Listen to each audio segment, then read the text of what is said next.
Hi everyone, how you doing? I got my headphones on today because as I've mentioned in previous live streams, there is an event space next door and there's an event going on right now. These headphones are more or less to keep me focused and undistracted from the noise that I hope you don't hear. I hope it's not loud enough for the mic to pick up, but who knows? Let me know down in the comments if you hear some festivities. All right, into the markets. Bitcoin is at $23,912. Ethereum is at $1,738. And I'm going to stop mentioning Giddy. Giddy is down. Everything's a little bit down, but Giddy is down 8.5%. It's at 4.1 cents. So all of that excitement for nothing. It went up recently. It didn't stay up for long. Let's talk Bitcoin because that's what I really care about. That's the one that I am sure will go the distance, as they say in Disney's animated Hercules. Speaking of animation, last time we did our live stream, we put in a prompt on an AI art creation tool. Scrooge McDuck diving into a pool of Bitcoins, and then I didn't show the results. Well, here they are.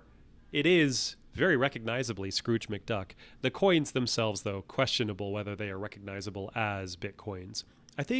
I think these AI art creation tools are not going to threaten artist jobs so much as they are going to serve as a jumping off point for artists to rapidly iterate. But I am using a free tool, and DALL-E from OpenAI and Google's version, which I cannot remember the name, but they also have basically a similar tool. They're very, very good. So maybe those will displace some artists. Regardless, I am a fan of technological progress, and I'm not afraid of technological disruption. We already talked about the price, 23,920. We're below 24,000, but still up substantially from a few days ago. Down over the months, up over the week. Here we are. From Will Clement, he's noting that we have broken out of that parabolic curve. Technical analysis is interesting. These curves seem to be almost arbitrary. You just draw a trend line and try to draw some lessons from that. A lot of people dismiss this as voodoo. It is my opinion that these do actually work. They do offer insight, if nothing other than showing you that there is a trend in one direction or another given a certain duration. So, are we breaking out for good? Are we really breaking out? Maybe, probably. If you zoom out even more and you look at the long parabolic growth line, the logarithmic growth line, we've been at the bottom of those growth lines for a while. So odds that we are actually breaking out, pretty good. Let's look at some other charts. Bitcoin user adoption continues to explode even during dark bear markets. There are over 32 million entities now on the Bitcoin blockchain. So the number of wallets has continued to rise to new all-time highs. And not just wallets on the blockchain, but capacity on the Lightning chain. Lightning public capacity is not only growing, it's accelerating up 10% in just the last month to 4,400 Bitcoin. This is from Kevin Rook. If you do not follow Kevin Rook, I would advise following him. He is a Lightning guy, as his very short one emoji bio seems to indicate. He is very focused on Lightning, and he's somebody that I'll be paying attention to as I continue to learn about Lightning. But look at that.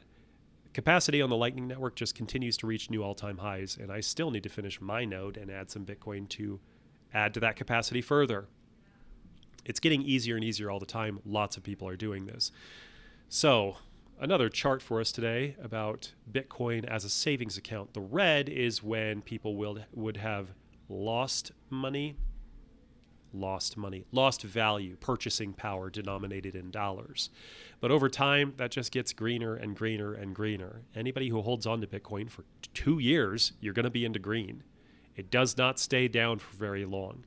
You can find very rare durations of exactly 2 years where it goes down, but not 3, I don't think, and certainly not 4. It always goes up over time. So if you are saving, save in hard money, the hardest money that social technology has ever invented. Save in Bitcoin. Bitcoin is my savings account. I do not save in dollars. If I have something in dollars, it's because I plan on actually using it sometime soon. But even that, arguably, I should be putting all of my purchasing power in Bitcoin and only taking it out as necessary. Another graph from @documenting BTC. It's hopeful to see goods getting cheaper when priced in Bitcoin. Would you look at that? Gasoline, corn, ground beef, all down when you measure it in Bitcoin over time. The Federal Reserve, I think, has published these charts to demonstrate that Bitcoin is not a good unit of account because it is volatile. But what they have actually published is a chart showing that things get cheaper in time if you're measuring in Bitcoin. So maybe not exactly what they wanted to demonstrate. This is a response to Elon Musk, who said that inflation might be trending down. And he notes that more Tesla commodity prices are trending down than up, for what it's worth. This is a guy who is sourcing all kinds of commodities for his supplies to make cars. These are raw materials. These are steel and plastic. These are chips. These are all kinds of goods. They're trending down. So have we met peak inflation? For the time being, maybe. Maybe we've met peak inflation for now. Again, as with Bitcoin going up in value, I think over time the US dollar can always be printed more, and there will always be political pressure and expediency and emergency where they need to do that or feel they need to do that. And because they can, they will. So have we seen actual peak inflation? No. Have we seen local peak inflation? It seems like we might have, at least according to Elon Musk's anecdotal survey of Tesla commodity prices. And there's that exact same tweet, because that's where I was headed.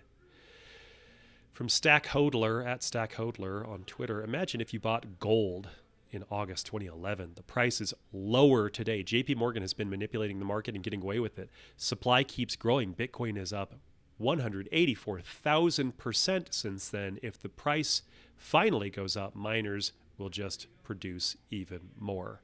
Brutal. Man, gold is in the process of being demonetized, and it's not like I don't like gold. I do like gold. I have some right here. A little bit of gold in the form of gold backs, gold-infused notes. There are a handful of businesses around here that will actually take that for payment, but it is not very many.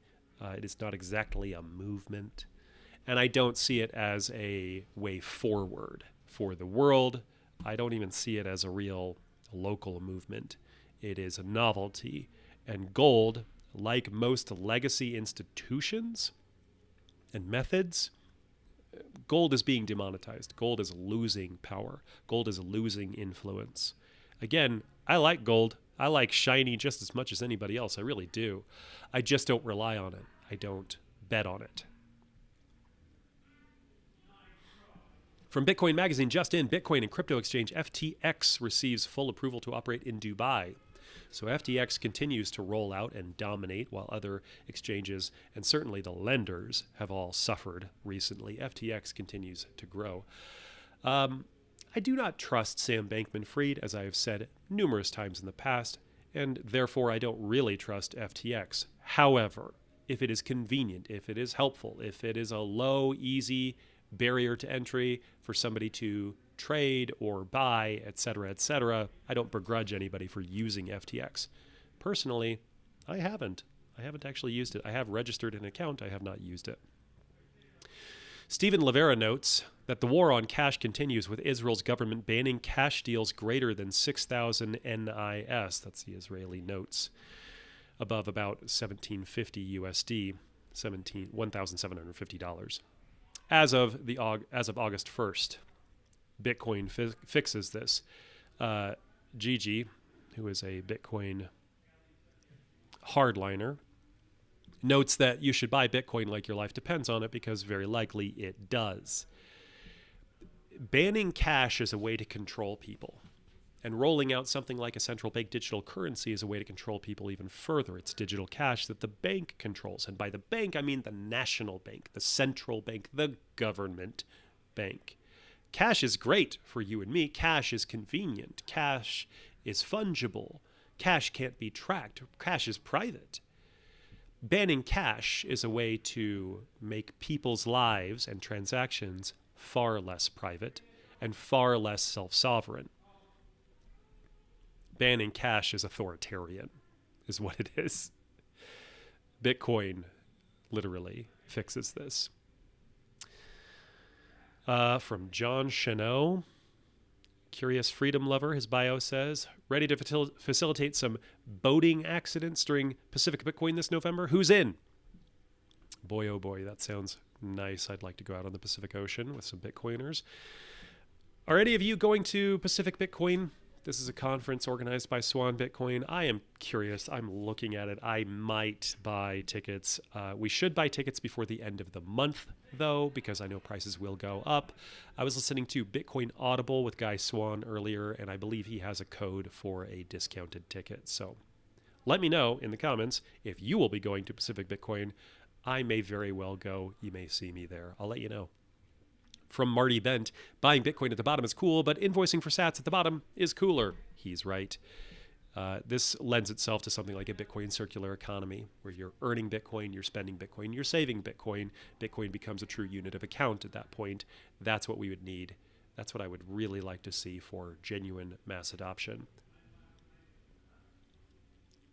From McShane, Bitcoin is the one asset class in modern history where the average people have a shot at it before companies and before hedge funds and before billionaires. That way, that window may be ending. He's right.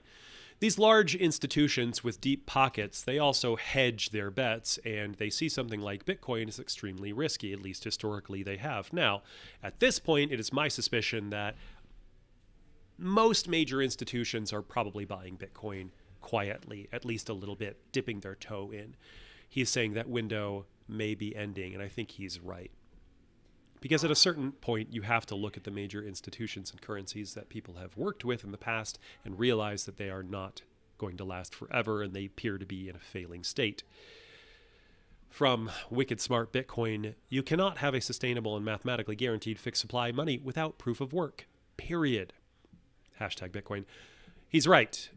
Mining, proof of work mining, is fair. It is a way that anybody can tap into the network and provide value, and there's no competitive advantages, at least not in the network itself.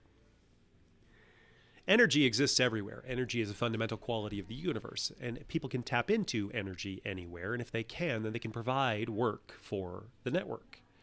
And nobody, because of the incredible encryption and math involved, nobody has a fundamental advantage here. In fact, computer chips are getting to the point where they can't really shrink them any further, and it's just going to come down to who can provide cheap energy. That will be your competitive advantage in the mining field. So, proof of work mining is equitable mining, is equitable security on the network. Anybody can be involved, anyone can participate, anybody can compete.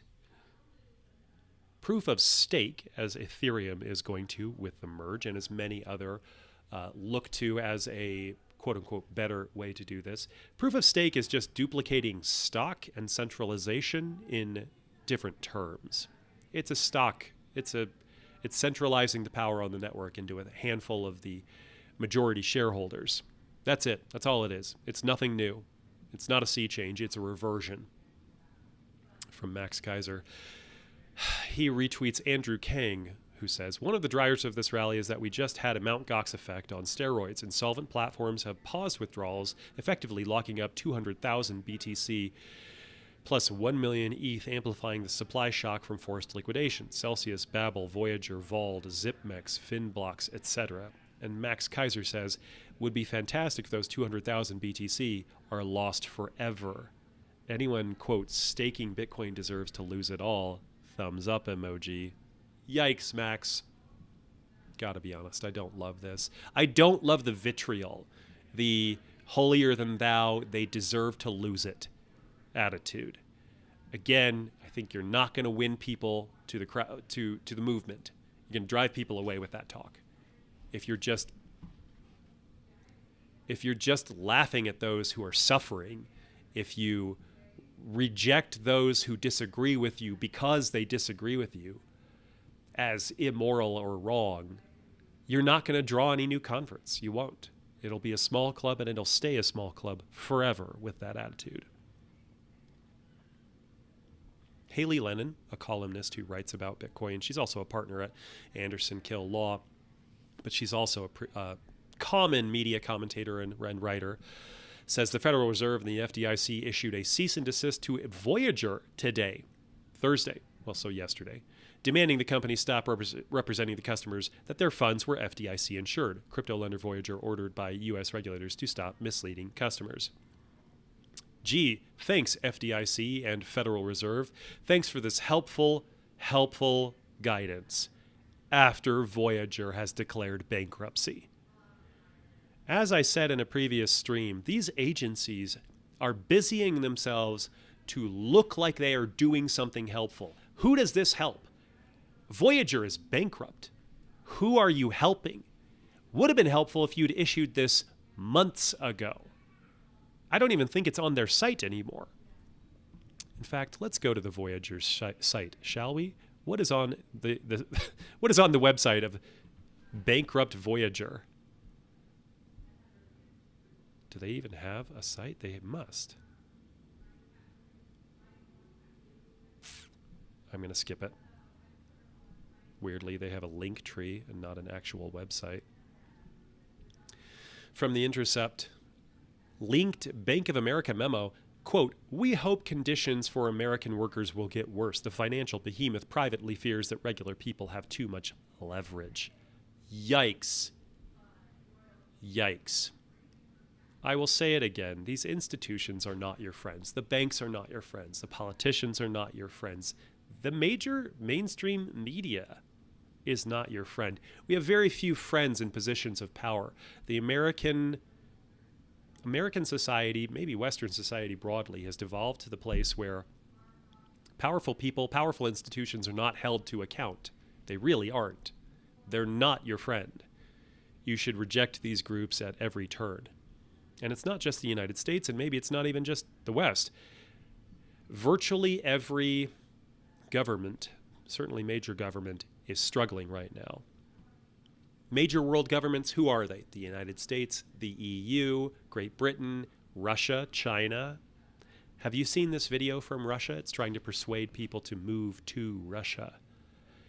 Boy, oh boy, it is not exactly persuasive. From Brad Mills, at Brad Mills, can. Moving to Russia after watching this ad is like buying ETH after watching a Raoul Pal video. Raoul Pal, who has famously been wrong about a lot of investment calls. I'm just going to advise that you, when you get a chance, watch this. Hold on, pause right there. One of the things they're touting is beautiful women. They show a picture of little girls. Yikes. Yikes. And a famous Ukrainian pop star. Cool. Cool. This plays like parody. It seems like a joke. It's not. It's official propaganda from the Russian government trying to get people to move there. Wow. If you haven't watched it, I would say check it out. Just for the laughs. From Dennis Porter, breaking: 2 U.S. senators introduce a bipartisan bill to exempt Bitcoin and other digital assets from capital gains taxes if the transaction is under $50 or the gain from the transaction is $50 or less. I like it. I would like that a lot. That could also really drive the adoption of the Lightning Network. Because then the tax implications are so non-existent or minimal, it reduces the burden for tax reporting. That would be amazing. I'm doubtful it'll get through. I'm doubtful that good things will happen when politicians are involved, but it would be nice. Fingers crossed. From Robert Breedlove, printing money is equivalent to changing the rules of the game. It is cheating. No wonder turning off the printing presses pisses everyone off. Bitcoin is a game that makes cheating impossible, which makes it fun and rewarding to play. This is true. Not only is printing cheating, but also the government literally changes the rules. They will change the rules. It's called policy, right? They'll change policies all the time, depending on who they think they want to win, what groups they think want to win or important to win. Very rarely is it the average person. It is almost always adjacent institutions like banks. They will uphold banks over Main Street any day of the week. From Odious Debt, at Odious Debt. Let's go ahead and give him a follow. When you look at this thread, you will see how easy it would be to set up a circular economy with electronic payments with Bitcoin and Lightning Network with minimal overhead costs. All that is still required is greater Bitcoin education. And he retweets a thread from Danny Scott about Bitcoin on the Isle of Man and how it is accepted in a lot of shops there. As we've already noted, Lightning Network is fast and easy and virtually free. And the Bolt card is an easy way to integrate that with existing infrastructure that takes cards, right? The Bolt card makes Lightning payments very easy. This is something I need to get. I'm embarrassed that I don't have one yet, but I will. I'll get one.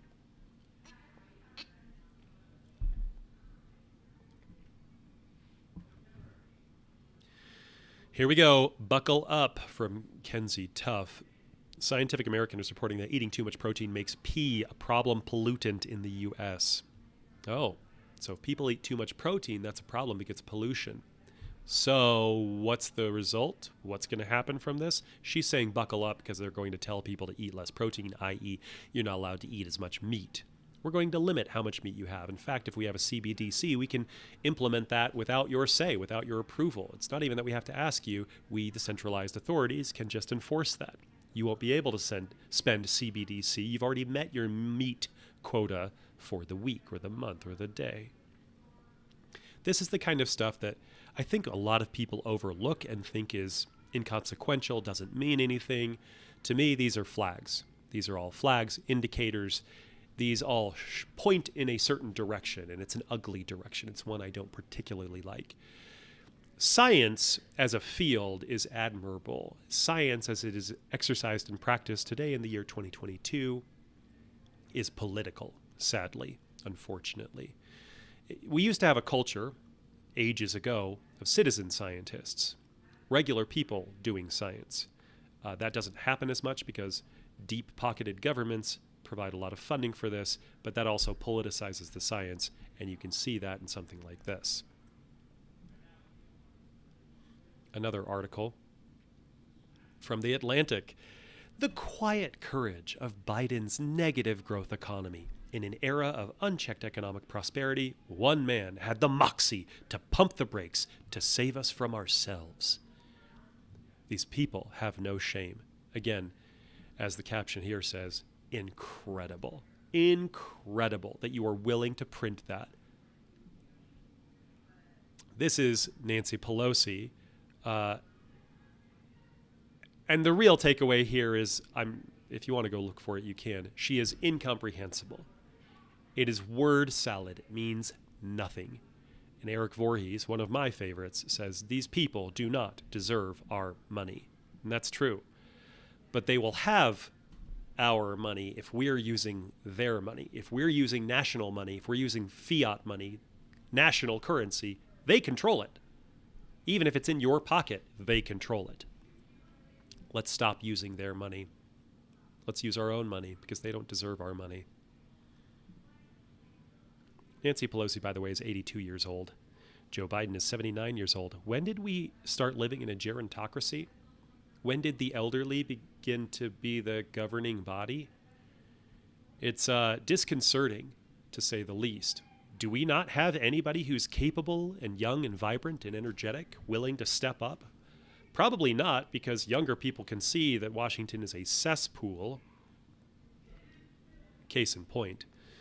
Mike Solana, another one of my absolute favorites. If you're not following Mike, you really should. He RT'd some screenshots from President Biden. Quote, the Inflation Reduction Act of 2022 delivers on a promise that Washington has been making for decades to the American people. We are giving Medicare the power to negotiate for lower prescription drug prices.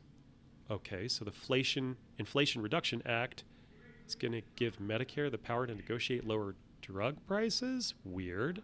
But then he continues on. Let me be clear. The Inflation Reduction Act of 2022 would be the most significant legislation in history to tackle the climate crisis and to improve our energy security? I'm sorry, does this act do everything? Mike, apropos, just retweets this with some question marks like, WTF, what are you talking about, man? I know I said in a previous tweet that we should just ignore these people, and here I am not doing that. I'm talking about them at length. This really illustrates the point. These people will just tell you that everything is fine. This isn't an recession. This is a transition to an era of slightly reduced growth, if that.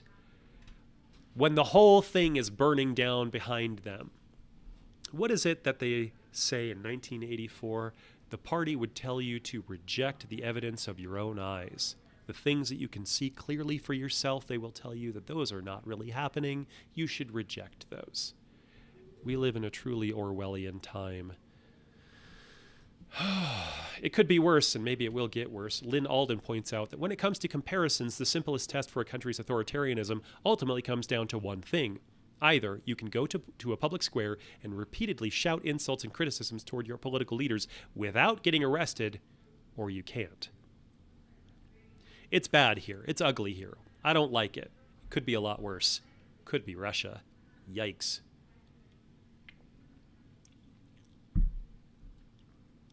Anybody who ever says that it couldn't be worse, they're not very imaginative. Friends, it can always, always get worse. This is a seemingly innocuous tweet from Arizona and Hodel. Even on days when I'm broke as hell, I still stack. Feel free to join me. And then he buys $5 worth of Bitcoin. And you can tell from the UI that he's using Strike. Now, this was from July 18th, 11 days ago. And you would think that this didn't mean much, but people started copying and adding to their own stacks. And this turned into a movement called Stackchain. Community-initiated Bitcoin Stackchain exceeds 160K in 1 week. Look at this. So, Stackchain milestone. USD invested in the Stackchain... USD invested in the Stackchain surpasses $250,000, approximately 11.5 Bitcoin. These are just people on Twitter who saw that Arizona and Hodel tweet from 11 days ago and said, you're right, I'm going to stack too, and I'm going to post a screenshot. And it continues to grow. This started as like a meme. Now look at it. How one tweet about being broke as hell created a chain of community Bitcoin buys that exceeded 6 figures and counting. There it is, that innocuous tweet. So go find hashtag Stackchain and see what other people are doing. It is buy $1 more than the guy before you did, and then post a screenshot of it. And what you get is this. Just a graph of people stacking, more and more and more over time. Pretty fun. I have not contributed to that yet, but I will. I like this quote from Knut Svanholm. This is at Bitcoin Sapiens. You don't need to learn to trade Bitcoin. You need to learn how to not trade Bitcoin. He's right. I have not made Bitcoin by trading Bitcoin. I have, in fact, ended up with a smaller stack because I was trading. It's hard to see that in the moment because the price fluctuates up and down, but over time, you're going to be happier just stacking and not playing timing games. Now, I like this from Knut Svanholm. However, I don't like everything from Knut, and this is where I find myself, the no man's land, the middle ground, the maximalish but not maximalist. Because somebody like the Knut Svanholm, who's the quintessential maximalist, the quintessential hardliner, still says some things that just don't make any sense. He says, the real scaling solution, in my opinion, people vastly misunderstand how Bitcoin will scale to encapsulate everyone in the world. The solution is simple. People won't need or even want to transact with money as often as they do now. Let me explain. How often do you exchange money for goods and services with your family? You almost never do, right? You exchange time for value with your friends and family all over the world. Whenever I do things with other Bitcoiners, we almost always exchange our services for free. I've collaborated with numerous animators, translators, narrators, artists, podcasters, and other Bitcoiners. I've collaborated with very rarely... Jeez. I can read, I promise. And other Bitcoiners I've collaborated with very rarely charge me for anything. I try my best to be that way too. Why is this? There are two main reasons. All Bitcoiners benefit from the success of Bitcoin, and you know the person and his or her character because they're using Bitcoin. Therefore, you trust them. Bitcoiners are awesome. He's basically saying that you won't transact as much because Bitcoiners love Bitcoiners. Eric Wall, who is a very grounded individual in my opinion, even though he's a joker, points out the folly of others often. He says the solution to a Bitcoin scaling challenge is that people won't want to make transactions, driving the demand for block space down to zero. Are you forgetting that this also kills the chain security since the entire system is supposed to be secured by demand for block space? And Newt says, well, look at my article. It explains it better. I think Newt is just wrong. He's describing a fairy tale utopia. As Eric Lloyd pointed out, sorry, dude, but even if I want to be giving and pure, transactions are a tool to communicate value. There will be many transactions in the future. Transacting is a useful tool. There are weird things that come out of the hardliner crowd, like this, where it's like, I agree with so much of what they say, and then they'll say something that seems like an article of faith, where it's not grounded in rational thinking. It's just, no, it will be this beautiful utopia. Everything will work beautifully, perfectly. It will solve everything. And I'm like, I don't think that's true. I think it'll solve a lot of things, but human beings are still human beings, and that's not going to change because the money's better. Anyway, let's end on a positive note. Oh, no, that's not a positive note. That's not the one I thought we were going to. Where is it? Oh, sad. I may have lost it.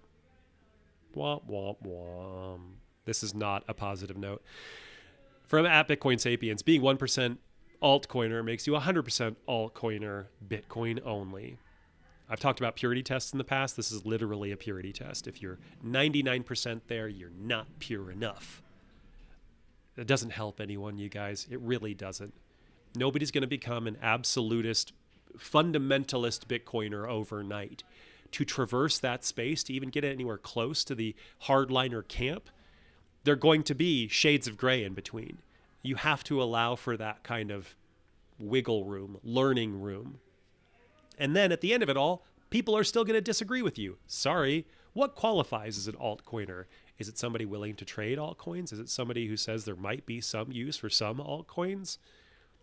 These purity tests never stop. It just becomes a competition with each other to see who's more pure.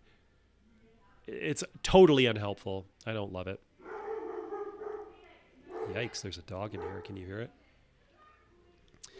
All right, friends. It's the weekend. It's a Friday. Go have fun. Visit your family. Touch grass. Spend some time in the sun. The last tweet that I wanted to share with you that was a positive point was about crows or ravens, some kind of corvid. Corvid is that class of bird, in case you didn't know, that were being trained to pick up cigarette butts. And it's saying we've successfully turned these birds into capitalists. They would be rewarded. If they brought a cigarette butt, they would be rewarded with seeds or some such. Man, oh man. There's another timeline where crazy Austin lives in a cabin in the woods and has a trained raven that does his bidding. Maybe someday. Maybe when I'm old and retired in my Bitcoin splendor. All right, friends. Have fun. Go do something that isn't on the internet. We'll talk next week.